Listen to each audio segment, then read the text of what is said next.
लेकिन अब बात करते हैं वेदर की, क्योंकि अगर बात करें मौसम की तो मौसम विभाग की तरफ से कुछ जानकारियां जम्मू कश्मीर के लिए दी गई हैं कि जम्मू कश्मीर में बर्फबारी का दौर शुरू हो सकता है। एक बार फिर तेज हवाओं और आंधी चलने की संभावना है। मौसम विभाग की तरफ से ये जानकारी दी गई है और कश्मीर में बिजली गिरने की भी संभावना जताई जाती है। आपको बड़ी खबर इस वक्त की दे रहे हैं कि जम्मू कश्मीर में बर्फबारी का दौर एक बार फिर से शुरू हो सकता है। तेज हवाएं चलेंगी, आंधी तक चलने की संभावना है। मौसम विभाग की तरफ से ये जानकारी दी गई है और आपको खबर इस वक्त की हम बड़ी बताने की कोशिश कर रहे हैं, क्योंकि कश्मीर में बिजली गिरने की भी संभावना जताई जाती है। मौसम वैज्ञानिकों की तरफ से क्या कुछ कहा गया है फटाफट से आपको सुनवाते हैं, फिर अपने संवाददाता के पास चलने की कोशिश करेंगे। क्या कुछ मौसम वैज्ञानिक कहते हैं आप सुनिए जरा।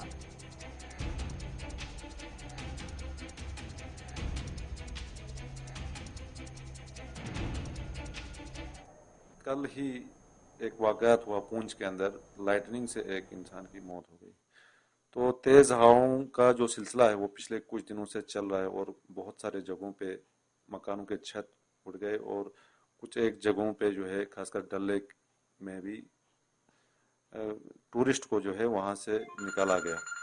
तो इसी वजह से जो है यहाँ पे खासकर 19, 20, 21 के आसपास जो है हमारा पेशन गोई है कि खासकर डल का जो एरिया है वहाँ पे मौसम जब ठीक है तब जा सकता है। जब भी थोड़ा सा बैड वेदर आपको लग रहा है तो उस टाइम उन जगहों पे जाने के लिए अवॉइड करें। उसके बाद 22, 23 के बीच में फिर से एक वेस्टर्न डिस्टर्बेंस आ रहा है, जिसके कारण जो है हल्की से लेकर दरमियानी दर्जे की बारिशें और पहाड़ी इलाकों में कुछ एक जगहों पे बर्फ भी पड़ सकती है, खासकर 22 और 23 के बीच में। तो उस बीच भी जो है मौसम में बिल्कुल तब्दीली आएगी और तेज हवाओं के साथ साथ थंडर, लाइटनिंग और हेल स्टॉर्म के भी चांसेस हैं। तो ऐसे में कुल मिला के लोगों को थोड़ा सा एहतियात रखना होगा। ऐसा नहीं अभी थोड़ा सा धूप निकला हुआ है तो लोग मतलब एक्टिविटी कर सकते हैं। बाकी जो है जब भी मौसम करवट लेगा, लग रहा है कि बादल छाए हुए हैं, तो उस टाइम लोगों को अवॉइड करना चाहिए। और दूसरा एक चीज जो है खासकर किसानों को जो है अभी फिलहाल 3-4 रोज तक जो है कोई भी किस्म का स्प्रे हो, केमिकल स्प्रे या फर्टिलाइजर एप्लीकेशन या इरिगेशन हो, वो बिल्कुल नहीं करना चाहिए, क्योंकि बारिश भी हो रहा है और साथ साथ लोगों को थोड़ा अवॉइड भी करना चाहिए खासकर ऑर्चर्ड्स में जाने के लिए। इससे पहले भी कुछ साल पहले आप लोगों को याद होगा एक इंसिडेंट हुआ था और जिसमें कम से कम 5-6 लोगों की मौत हुई थी। तो ऐसे में मौसम थोड़ा सा बिल्कुल अचानक से चेंज हो रहा है, खासकर 22-23 के बीच में भी और आज शाम और कल के दरमियान भी। तो थोड़ा सा एहतियात रखना होगा। और इस साल जो है टूरिस्ट का फ्लो भी काफ़ी ज़्यादा है, तो काफ़ी ज़्यादा रश है, इसलिए हम पहले से ही लोगों को थोड़ा सा एडवांस में ये इस टाइप का एडवाइजरी दे रहे हैं। सर लास्ट में जानना चाहेंगे सर मौसम की क्या सूरत हाल है और रहने वाली क्या है सर? अभी फिलहाल मैं बता रहा हूँ 20-21 के बीच में एक स्पेल है, 22, 23 के बीच में एक स्पेल होगा और उसके बाद लगभग 4-5 दिन तक जो है ड्राई रहेगा। तो फिलहाल 2-4 दिन जो है मौसम थोड़ा सा ट्रिकी है। तो इरफान फाजिल हमारे साथ जुड़ चुके हैं, हमारे संवाददाता, उनसे भी जानकारी लेने की कोशिश करते हैं। इरफान, मौसम ने करवट ली है और मौसम वैज्ञानिक भी कह रहे हैं कि बर्फबारी का दौर शुरू हो सकता है, यहां तक कि बिजली गिरने तक की भी संभावना है। किस तरीके से लोगों को अलर्ट पर रखा गया है? को लेकर बात करें तो एक साइड से पूरा नॉर्थ इंडिया जो है इस वक्त काफी ज्यादा गर्म है, क्योंकि काफी ज्यादा धूप भी है, ह्यूमिड भी है और जिस प्रकार देखा जाए तो काफी ज्यादा परेशानी लोगों को इस वक्त नॉर्थ इंडिया के हवाले से देखने को मिल रही है। मगर इसी साइड से अगर हम जम्मू कश्मीर को लेकर देखें तो कश्मीर के जो मामला इस वक्त जो मौसम को लेकर है वो जी हाँ उसका मिजाज जो है वो बदलता रहता है। सुबह धूप रहती है, हल्की हल्की धूप रहती है और उसके बाद आफ्टरनून के मामला से ही शावर्स भी शुरू हो जाते हैं, यानी घने घने बादल दिखने शुरू हो जाते हैं और उसके बाद बारिशों का सिलसिला, लाइट रेनफॉल और इसके साथ साथ कह सकते हैं तेज तूफानी हवाएं, या इस बीच अगर बात करें तो हेल स्टॉर्म्स, गस्टी विंड्स के जो भी मामला है वो कई दिनों से देखने को मिल रहे हैं।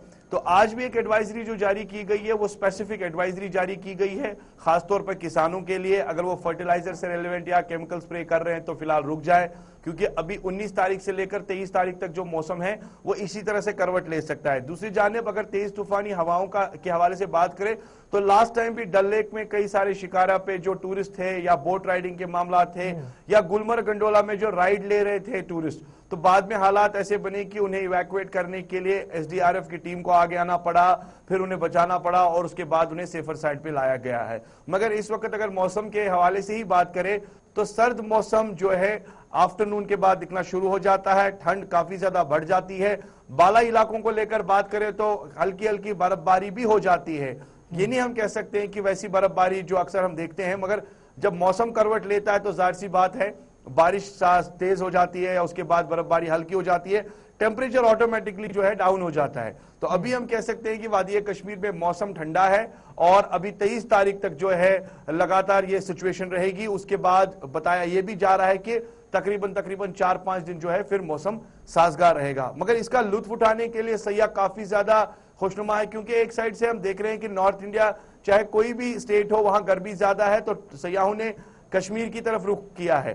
तो इस वक्त जो है मौसम का लुत्फ उठा रहे हैं। 90% से ज्यादा जो इस वक्त टूरिस्ट है वो इस वक्त कश्मीर में है, एंजॉय कर रहा है मौसम का मिजाज जो है उन्हें अच्छा लग रहा है। और साथ साथ में उनका यह भी मानना है कि एकदम से पैकेज वसूल हो रहा है, क्योंकि नो डाउट कोई घूमने फिरने के लिए आए हैं, मगर तपती हुई गर्मी, वो जो ह्यूमिड जहां पर आप बैठे हैं काफी ज्यादा गर्मी है दिल्ली में इस वक्त, तो जाहिर सी बात है वो लोग अब कश्मीर की तरफ रुख कर रहे हैं। तो इस वक्त बागों की सैर हो रही है, डल झील में वो शिकारा राइड ले रहे हैं, पहलगाम गुलमर्ग में घूम फिर रहे हैं, तो मौसम के हवाले से उन्हें काफी ज्यादा लुत्फ मिल रहा है।